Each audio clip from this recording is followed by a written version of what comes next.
Hello, Disney fans. It's December, and as the song says, it's the most wonderful time of the year. Or at least I hope it's the most wonderful time of the year for everybody. There's so many holidays going on right now, and whether you celebrate Christmas or Yule or Hanukkah or Kwanzaa or some combination of any of these holidays put together, I hope you're enjoying yourselves right now. Whatever you're celebrating, it's a pretty safe bet that it's going to involve the giving and receiving of gifts. And depending on where you're from, you probably have some sort of belief in some version of Santa Claus. And that's what I'm going to be reviewing for this episode. And speaking of gifts, one of the best gifts this time of year, no matter what you're celebrating, is the chance to celebrate it with the people you love. And joining me for this review is someone that I love a whole lot. My sister Rue. Say hello, Rue. Hello, Disney fans. I am Rue, and I want to say thank you, April. I love you too. I can't wait to do this video with you. I think it's going to be a lot of fun. And I also really like the Santa Claus. I haven't seen it in years, but I do remember actually seeing this movie in the theaters. And I used to watch it a lot with my younger brother during Christmas time. I remember when this movie was on VHS. I'm not trying to date myself, but I can't wait to do this review with you. It's going to be so awesome. This is going to be so much fun, and I love your idea of a Christmas masquerade for this. Well, this movie always helps put me in the holiday spirit. Oh, it has been some years for me too since I've watched this. I remember watching it on the Disney Channel as a kid. Remember when there was actually a Disney Channel instead of Disney Plus? Yeah, that dates me a bit too. By the way, VHSs are collector's items, so nothing wrong with that. I really like the way we're introduced to the character of Scott Calvin, played by Tim Allen. He's the typical divorced dad who only sees his kid on the weekends and sometimes holidays. And, we've all seen that character a lot of times in the movies.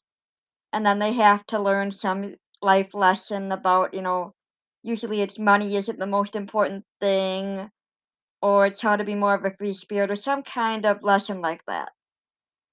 But here we see an early sign, much earlier than in other stories with characters like this, that he is a better person than he seems to be at first. Even though he's the divorced dad and his son doesn't even want to spend Christmas with him, he's the one who's upset that his son is told there is no Santa. And so we see he does want to keep that Christmas magic alive for his son. I'll be right there, just a sec. I just want to. Did that tell Charlie there was no Santa Claus? What? No. Oh, Charlie came home from school the other day in tears because some big kid told him there was no such thing as Santa. I think this part is funny, even though it's really not supposed to be, but in this scene we see Santa Claus slip and fall off the roof and onto the ground, and he dies. Scott, of course, goes over and kicks him to see if he's okay. Obviously, he's not. He is dead. And we're supposed to think that's funny that Santa died, which is kind of weird. What do you think, April, about this scene?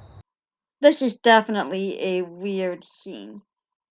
I get that the idea of the movie is somebody having to take over for Santa. And not just on a temporary basis, like I've seen done in some TV shows where someone had to fill in for Santa for one Christmas Eve because he got hurt or something, but was still obviously going to recover.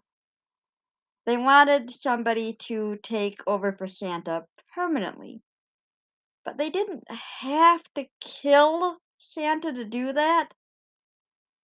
I have a vague memory. I don't remember what the name of the movie was. But when I was a kid, I saw this one movie where Santa could only be Santa for a certain amount of time, and then a new Santa had to be chosen by the magic. Otherwise, the magic would cease to exist if Santa didn't accept that. If the new Santa refused to accept the magic. So they could have gone with some kind of premise like that for this. I mean, they could even have thrown in a scene later where Scott talks to the old Santa and says, "Hey, I don't know what I'm doing," or "Hey, you should take the magic back," or something along those lines, and then the old Santa explaining that he couldn't do anything about it. If I was writing this, I would have gone something more along those lines. It would have been a lot less traumatic for the kids.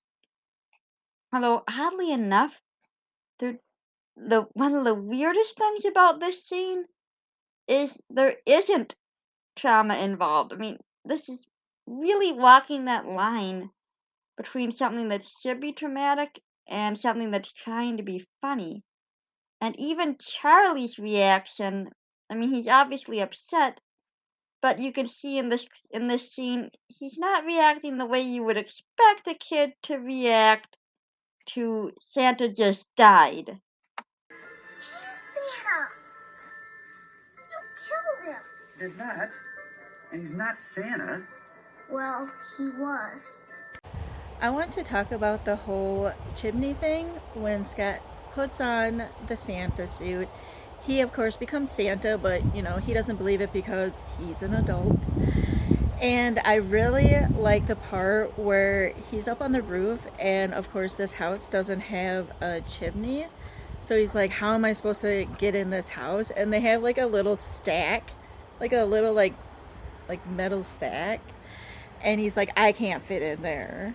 And so he squishes into this metal stack because Santa Claus has magic. And I like how in the apartment they have, it like turns into a fireplace. I think that's really cool. And then of course he meets the little girl. He's like, how come you're Santa? Like, you don't have a beard and you're not fat. And he's like, you need to go to bed. You need to sleep. And she's like, how come you're not drinking the milk? I'm lactose intolerant, he says, which I find very funny. And I also like that later they actually loop in that girl again when Scott becomes the true Santa Claus.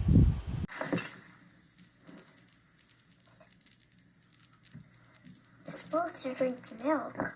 Look, I am lactose intolerant, and I am just about this close to taking all those presents back to the chimney with me.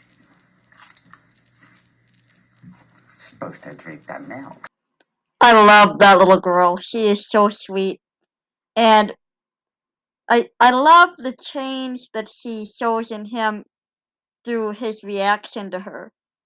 Like you said, I love that they loop that little girl back in when he truly becomes Santa and he stops at her place again. And you can see instead of being grumpy like this, she tastes the milk and he's like, this tastes different. And she tells him, well, it's soy milk. You said you were lactose intolerant. And instead of being grumpy, she's like, you remember. That's so nice of you.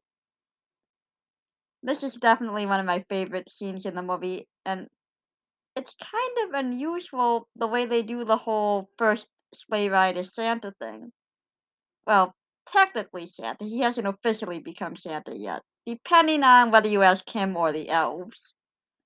But it's really unusual to see that his first trip has dogs chasing him, has burglar alarms going off, has him being cranky with the kids. And in all these other Christmas movies, you see, kids getting to ride with Santa and it being this truly perfect experience. This adds to the comedy because it's not quite what you would expect. And he's definitely not what you would expect to be Santa at first. But whether he wants this job or not, it's his now. And when he tells the reindeer to take him home at the end of the night, they take him to the North Pole. Literally. What's that? I don't know. I think it's the North Pole. That's the North Pole? So I'm going to talk about Bernard telling Scott he is the Santa Claus now. And actually, April pointed this out, and I never noticed this before. And I think it's a really good point that Santa Claus really means a clause, the card that he picked up from the dead Santa was a contract, and in very tiny print all the way around the card was the clause, which I think is pretty cool because it relates to today. Like, who reads terms and policy when we're trying to like do something on the internet? We just say, yeah, I agree. And so it's that way for Scott. I think it's pretty cool. And how he's like, oh, I can't be the Santa Claus. But he's like, yeah, you technically like click the box saying, yeah, you agree to be the Santa Claus. Or did you not read the card? Yeah, I read the card. Then you're the new Santa. In putting on the hat and jacket, you accepted the contract. What contract? The card and the Santa suit. You said you read it, right? So when you put on the suit, he fell subject to the Santa Claus. Here. The Santa Claus? Oh, you mean the guy that fell off my roof? No. Not Santa Claus the person. Santa Claus the clause. What? Yeah, Bernard gets out basically a microscope to show him the fine print around the card. When they say fine print, they mean fine print. Really, he should have looked to see if it looked like writing, but then again, that's really, really small print. But like you said, don't ever just click the box. Although, this is a pretty, I don't want to say dumb, but I mean, is this really a good way to pick the next Santa? What if you had some guy who was just joking around, oh ha ha ha, I'm going to put on the Santa suit, and was a complete jerk, and not somebody right to be Santa at all? This could go really badly depending on who put on the suit. And Scott clearly does not want to be Santa at this point. I mean, is it right for them to make him? I mean, I know they need a Santa. Someone's got to do the job, but really, this doesn't seem like the best system here. Well, in the early days of him becoming Santa on his first flight, he gets a little extra encouragement. We got to back up and talk about that because you can't not talk about Comet. I know everybody's favorite reindeer is Rudolph, but Comet provides a lot of comic relief in here. He growls at Scott when he isn't doing what he should be doing as Santa. He nods his head, encouraging him, yeah, do that. And his little growls and moans almost sound like talking, but not quite, but where you get the idea of what he's saying. And he and Scott start off not liking each other, but they end up being good friends. Oof, easy, Rudolph. Excuse me, Comet.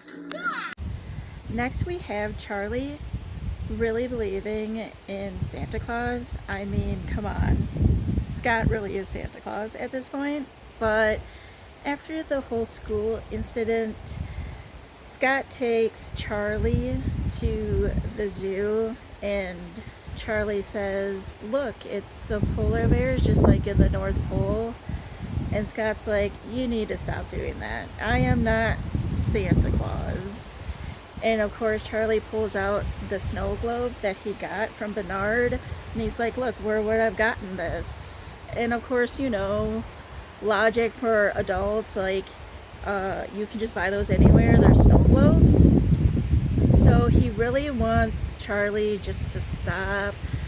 Just, you know, we didn't really do this, even though my favorite part is during this scene is they're walking on this trail and there's like a bunch of reindeer behind them. That's so great.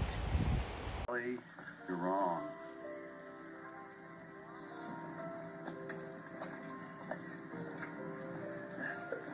What's so funny? Nothing.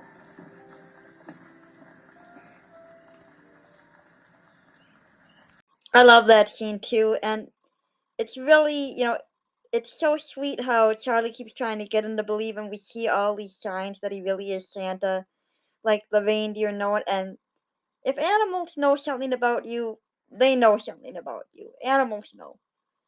And obviously, reindeer are going to recognize Santa. But, like you said, being an adult, he's just not going to believe, and that is so, it's so weird with adults, they want proof. And yet the proof is all right there in front of him and he will not accept it. Well, he's going to have to accept it sooner or later because he begins to grow into the role in more ways than one.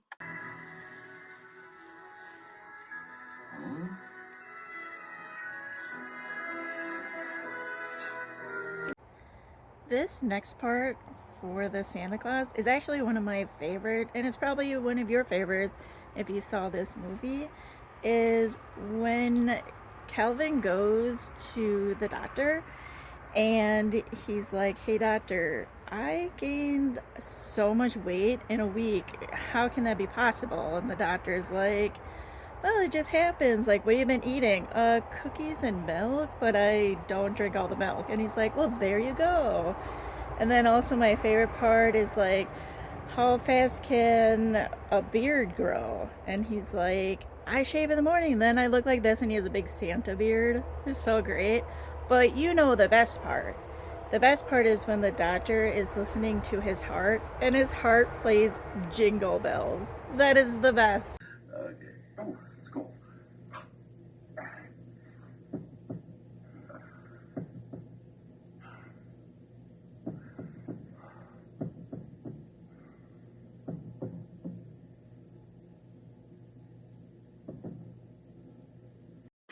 I love that too. Like, okay, even your heartbeat says that you're Santa. Just face it at this point.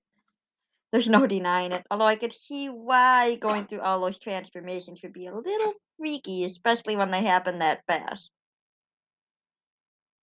We never do see the doctor's reaction. It cuts away to the next scene after that, but I can imagine him being like, okay, your heartbeat is Jingle Bells. What?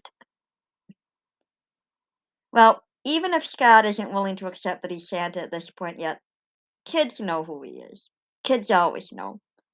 And we get this really great scene where all these kids start lining up to ask him for certain things for Christmas, just like just like you'd see kids do in any store. But they know he's the real deal.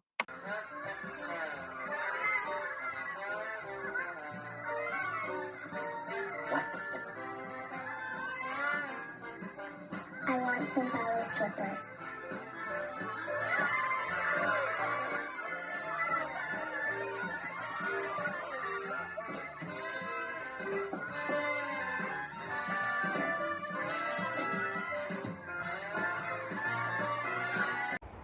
The next part is funny, but I also have a question about it. So, this is before Amazon, and Calvin starts getting all the packages so he can deliver them for Christmas. And it's just like so much, it like fills his house and is like outside, and he's like telling the guys, "Hey, you need to take these packages, there's too many." But also, like, why would Santa have all the packages at his house? Like, wouldn't they be in the North Pole?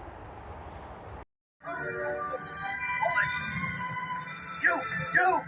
Take that! Come on! Come on! What are we supposed to do with all these packages, guys? Come on! That's the first time I ever thought of that. It's such a funny scene. He gets this flood of packages just filling his house. And he runs after the trucks like, "Hey guys, take these back. I can't deal with all these boxes." But I never really stopped to think before, yeah, why would Santa get the deliveries? The deliveries come from Santa.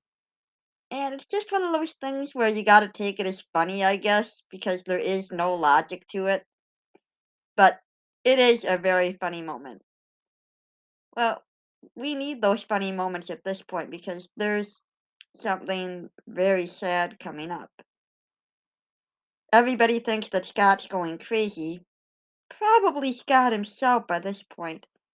And because of that, he loses what matters most to him, and that's visitation rights to his son.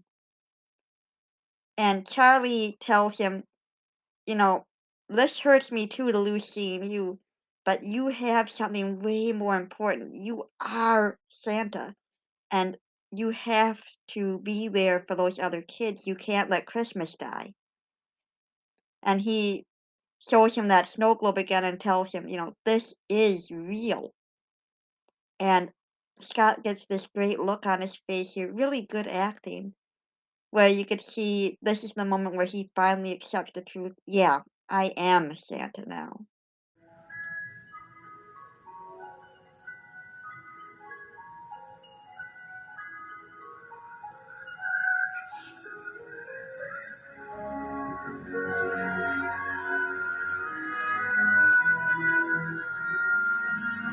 I love this part of the movie where Charlie breaks out his dad with the elves.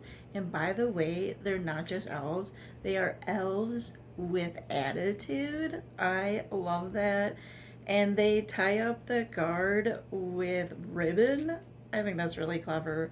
And then when they go back to get Santa, they take tinsel to break off the door, which is pretty clever because it's not just a decoration. And then, like, the other prisoners, like, hey, can I get some tinsel as they leave? Charlie! I am now.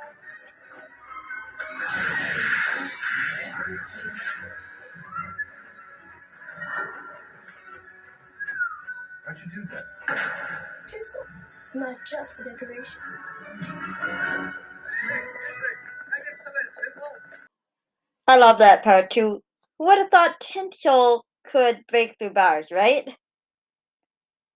I also really love one part that's coming up here where Comet and Scott slash Santa didn't get along well at first.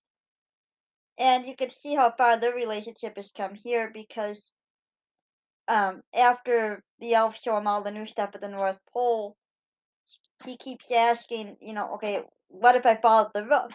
Obviously, the new Santa keeps thinking of what happened to the last Santa and is worried it will happen to him. Well, the only one to actually do something to keep that from happening to him is Comet. And it makes for a sweet moment between the two. I love that part too. Who would have thought tinsel could break through bars, right? I also really love one part that's coming up here where Comet and Scott slash Santa didn't get along well at first. And you can see how far their relationship has come here because after the elves show him all the new stuff at the North Pole, he keeps asking, okay, what if I fall off the roof? Obviously, the new Santa keeps thinking of what happened to the last Santa and is worried it will happen to him. Well, the only one to actually do something to keep that from happening to him is Comet. And it makes for a sweet moment between the two. It's a nice roll. Just in case I fall off the roof. Comet, this means a lot to me. Thanks, buddy.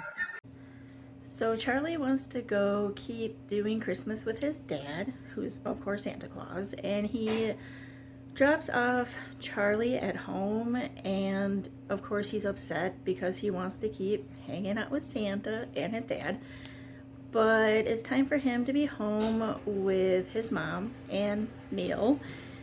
And it's really cool because Charlie's mom starts to see Scott as Santa Claus, which is really cool. It's like, oh, you really are Santa.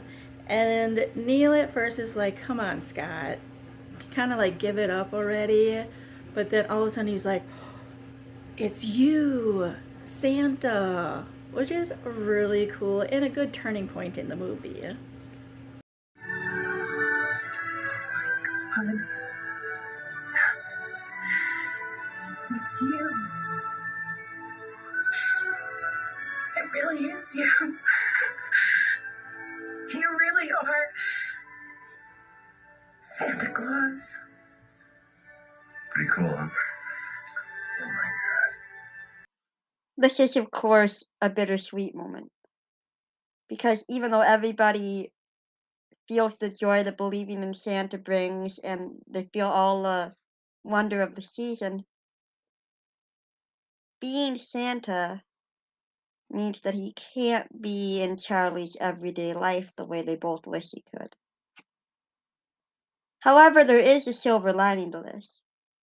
The snow globe that Bernard gave Charlie at the beginning is magic and can be used to summon Santa any time, day or night. so they'll always be able to get together when they need each other. I hope that all my Disney fans have a warm and wonderful holiday season with the people that they love. And I'm really glad that my sister got to join us for this. Take us out, Rue. I want to say thank you so much for listening to my parts of this movie and my interpretation. And I also really want to thank April for doing this video together. It was a lot of fun, and I hope to see you Disney fans in the next one.